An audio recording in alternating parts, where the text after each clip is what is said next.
সুদের টাকায় প্রাসাদ গড়ো, ঘুষ ছাড়ো না, দিন দুঃখী না খেয়ে মরে খবর রাখো না। ঠিক কিনা? সুদের টাকায় প্রাসাদ গড়ো, ঘুষ ছাড়ো না, দিন দুঃখী না খেয়ে মরে খবর রাখো না। তুমি ঘুষ খেয়ে বিচার করো সাজিয়া প্রধান, তুমি ঘুষ খেয়ে বিচার করো সাজিয়া প্রধান। তুমি কেমন মুসলমান, তুমি কেমন মুসলমান, কেমন মুসলমান, তুমি কেমন মুসলমান। নামাজের সাথে নাই পরিচয়, মানো না কোরআন, নামাজের সাথে নাই পরিচয়, মানো না কোরআন। তুমি কেমন মুসলমান, তুমি কেমন মুসলমান। তুমি রমজান এলে রাখো না রোজা, দিনকে করো আঘাত, পয়সা কড়ির নেই তো অভাব, দাও না তো যাকাত। ঠিক কিনা? রমজান এলে রাখো না রোজা, দিনকে করো আঘাত, পয়সা কড়ির নেই তো অভাব, দাও না তো যাকাত। তুমি ইমানদারির বড়াই করো, নেই তোমার ইমান, তুমি ইমানদারির বড়াই করো, নেই তোমার ইমান। তুমি কেমন মুসলমান, তুমি কেমন মুসলমান। নামাজের সাথে নাই পরিচয়, মানো না কোরআন, নামাজের সাথে নাই পরিচয়, মানো না কোরআন। তুমি কেমন মুসলমান, তুমি কেমন মুসলমান। ঠিক কিনা? নবীর উম্মত দাবি করো, সুন্নাহ মানো না, নবীর অপমানে তোমার হৃদয় কাঁদে না। তুমি নবীর উম্মত দাবি করো, সুন্নাহ মানো না, নবীর অপমানে তোমার হৃদয় কাঁদে না। তুমি বিজাতীয় সংস্কৃতিতে সপেছো পরাণ, তুমি বিজাতীয় সংস্কৃতিতে সপেছো পরাণ। তুমি কেমন মুসলমান, তুমি কেমন মুসলমান।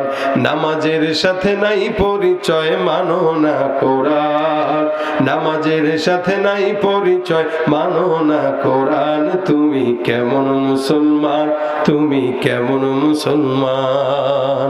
হওয়ার মতো মুসলমান 10 জন হইলেই যথেষ্ট। কি লোক দিয়া দুনিয়া ভরপুর, কিন্তু মুসলমান কম, বেঈমান বেশি। এই কারণে আল্লাহ নিয়ামত কেউ শুধু মুমিনদের জন্যই নির্দিষ্ট করছেন, বেঈমানদের থেকে উঠায় নিয়ে যাচ্ছেন। তার মানে নিয়ামত কমে গেছে। নিয়ামত পাবে কই? সব ফজরের সময় ঘুমায়, সব ঘুমায়, অথচ আল্লাহর নিয়ামত ওই সময়টাই আল্লাহ নাজিল করেন। প্রতি ফজরে সুবহে সাদিকে আল্লাহ পাক বান্দার উপরে রহমত বর্ষণ করেন। বান্দা যারা ঘুমের থেকে উঠে, দেখবেন ফজরের নামাজের সময় ঘুম থেকে উঠলে আলাদা একটা রহমত পাওয়া যায়। যারা ফজর নামাজ পড়ার অভ্যাস আসেনি কারো আপনাদের? আলহামদুলিল্লাহ, মুরব্বীদের তো আছেই, জোয়ানদের নাই। আজকের ফজরের নিয়ত করবেন, কারা কারা ফজর পড়বেন ইনশাআল্লাহ? আল্লাহ তুমি কবুল করো, বলেন আমিন। ফজরের নিয়ত এই কারণেই করবেন, কারণ নবী করিম সাল্লাল্লাহু আলাইহি ওয়াসাল্লাম বলেছেন, যার ফজর আর এশা ঠিক নাই, ওর ঈমানও ঠিক নাই, মুনাফিক। আমাদের দেশের অধিকাংশ মানুষ যোহর পরে, আসর, মাগরিব পরে, এশাও পড়ে না, ফজরও পড়ে না। অধিকাংশ মুনাফিকের আলামত। এখানে ফজর আর এশা যত কষ্ট হোক পড়ার চেষ্টা করবেন। কি রাজি আছেন? এই ফজরের সময় আল্লাহ পাক যাদেরকে উঠার তৌফিক দেয়, আপনারা দেখেন একটু ঘুরে ঘুরে, ফজরের নামাজের সময় শীতল একটা আবহাওয়া, পবিত্র একটা আবহাওয়া, পবিত্র একটা ঘ্রাণ। বলে কেন? ফজরের নামাজের সময় কোনো মুনাফিকের নিঃশ্বাস জমিনে থাকে না, সব মুনাফিক ঘুমায়, সব মুনাফিক নাক নাড়েন, সব মুনাফিক নাক টানে, সব মুনাফিক ঘুমায়। সজাগ থাকে কারা? ঈমানদার। এই ঈমানদারের নিঃশ্বাসে ফজরের সময় ভরপুর থাকে, যার কারণে আল্লাহ পাক ফজরের আবহাওয়াকে বিমল করেছেন। কারণ রহমত আসে, সবার প্রথমে রহমত আসে কাবার উপরে, ওখান থেকে আল্লাহ পাক জায়গায় জায়গায় যেখানে যখন দরকার সেখানে তখন বন্টন করে। এখন আপনি তো ফজরের সময় জাগলেন, আপনারটা আপনি পাইলেন, আপনার নিয়ামত আপনি পাইলেন। আরেকজন যে পাশে ঘুমাইলো, ও তো নিয়ামত পাইলো না, ওরটা কই গেল? আল্লাহ ওটা আপনারে দেয় নাই, ওটা দিছে হইল এই আসমানের জমিনের সব জায়গায়, সমুদ্রের মাছকে, ওই পাহাড়ের গাছকে, পাহাড়ের কত শত শত লক্ষ লক্ষ গাছ, একটা গাছেও কি কোনোদিন যায় পানি দিচ্ছেন আপনারা? একটা গাছের গোড়ায় পানি দেওয়া লাগে না, বরং পাহাড়ের ফল আরো বেশি মজাদার হয়, পিওর হয়। পাহাড়ের মুরগি, পাহাড়ের হাঁস, পাহাড়ের পশু পাখি, পাহাড়ের কলা, পাহাড়ের গ্যান্ডারি, যা বলেন, এগুলোর মজাও থাকে কি বেশি, কারণ এটা স্বয়ং আল্লাহ পাকের রহমত নিয়ে বড় হয়। ওই যে মুমিন বেঈমান যে বান্দা ফজর না পড়ে ঘুমাইছে, আল্লাহ তার রহমতটাকে ওই পাহাড়ের গাছের গোড়ায় দিয়ে দেয়, ওই জমিনকে দেয়, যার কারণে ওই জমিন পানি না থাকলেও উর্বর হয়।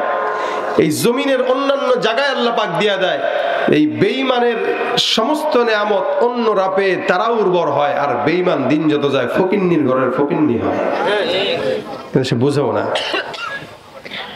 এই জন্যই বললাম আমাদের গুনাহের ফিরিস্তি অনেক অনেক অনেক বড়, তাও আর ফিরিস্তি নাই। একটা গুনাহ আজকে হয়েছে, কালকে একটু ইস্তেগফার করে নেন। নবী করিম সাল্লাল্লাহু আলাইহি ওয়াসাল্লাম বলেন, আমি নিজেও রাসূল প্রত্যেক দিন 100 বার ইস্তেগফার করতাম। সুবহানাল্লাহ। কতবার? 100 বার। রাসূল নিজে প্রত্যেক দিন 100 বার কমাস কম ইস্তেগফার করতেন। 100 বার রাসূল সাল্লাল্লাহু আলাইহি ওয়াসাল্লাম নিজে। আচ্ছা বলেন আপনারা, রাসূলের কি গুনাহ আছে? না। নবী করিম সাল্লাল্লাহু আলাইহি ওয়াসাল্লাম নিষ্পাপ, শুধু নিষ্পাপ না, সব বান্দাদের সুপারিশকারী, সব বান্দাদেরকে শাফায়াত রাসূল করবেন। ধরে ধরে হাউজে কাউসারের পানি পান করাবেন, ধরে ধরে এক একটাকে নিয়ে নিয়ে জান্নাতে ঢুকে যাবেন। জান্নাতের সরদার যিনি, এই নবী, যিনি সারা দুনিয়ার জন্য রহমত, এই নবী, সে বলতেছে আমি প্রত্যেক দিন কমাস কমে 100 বার ইস্তেগফার করি। সুবহানাল্লাহ। আস্তে কয় আল্লাহর নবী 100 বার পড়ে, আপনি আমি কয়বার পড়ি? বলে একবারও না, মনেও থাকে না, কেমনে পড়া লাগে জানিও না। এই কারণে হাতের কাজ আছে, পায়ের কাজ আছে, জবানের তো কোনো কাজ নাই গীবত ছাড়া। ওই চায়ের দোকানে বসে গীবত শিকায়াত করি, এটা আমাদের কাজ। এইটার দ্বারা ফায়দা কি হয়? আপনার নেকিগুলা আরেকজন নেয়, আর বদগুলা আরেক আপনার কাছে চলে আসে।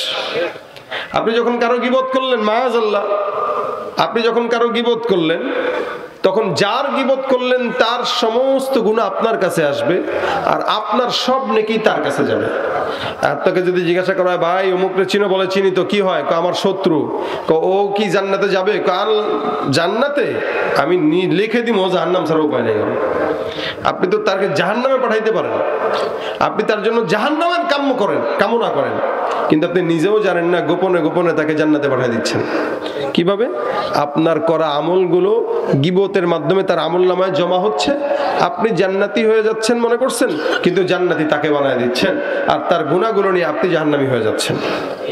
রাসূল সাল্লাল্লাহু আলাইহি ওয়াসাল্লাম হাদিস বর্ণনা করেছেন যে এক বান্দা এরকম জান্নাতে ঢুকবে, পিছন থেকে আরেক লোক টান দিয়া ধরছে, এই এদিকে আয়। কই যাস? জান্নাতে যাই। কে পাঠাইছে? আল্লাহ।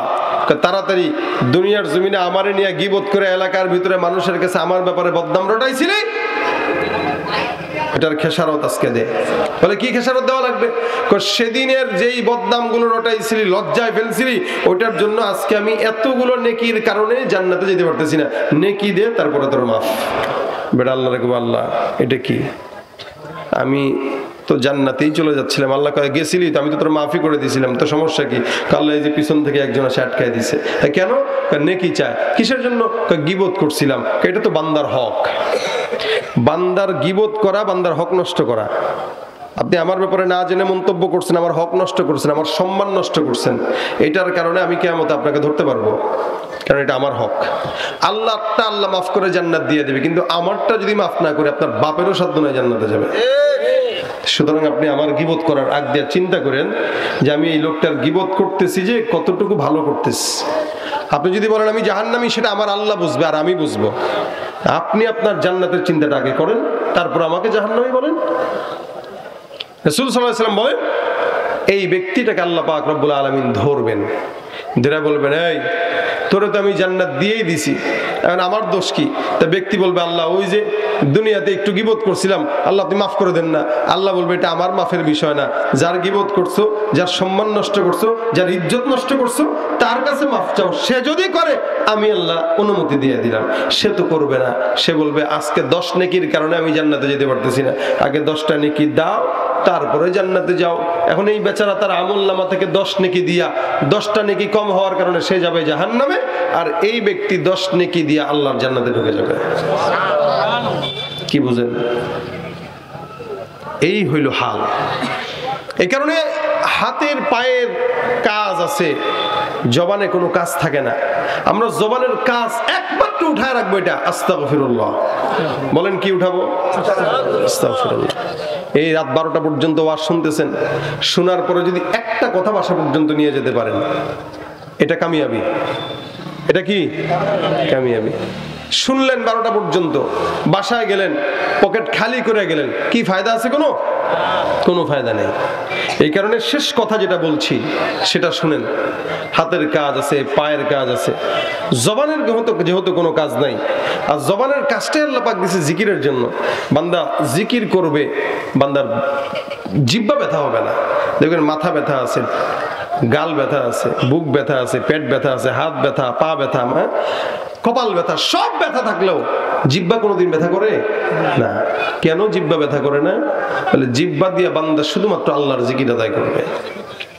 এজন্য আজকে এখানে নিয়ত করেন যে ইনশাআল্লাহ আমরা শেষমেশ যে কথাটা শুনবো এটা বাসা পর্যন্ত নিয়ে যাব। বলেন জোরে ইনশাআল্লাহ। আল্লাহ তৌফিক দান করুক, বলেন আমিন। এই শেষমেশের কথাটা হলো এটাই যে আর যতদিন বাঁচবো হায়াতে, হাতের কাজ আছে, পায়ের কাজ আছে, জবানের কাজ নাই, প্রত্যেক দিন কমাস কম 100 বার ইস্তেগফার করব। কয়বার?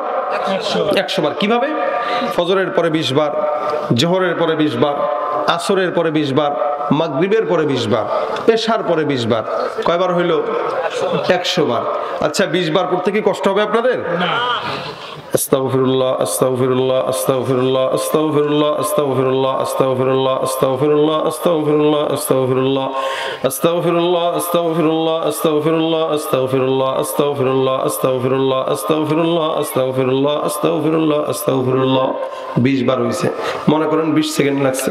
জি।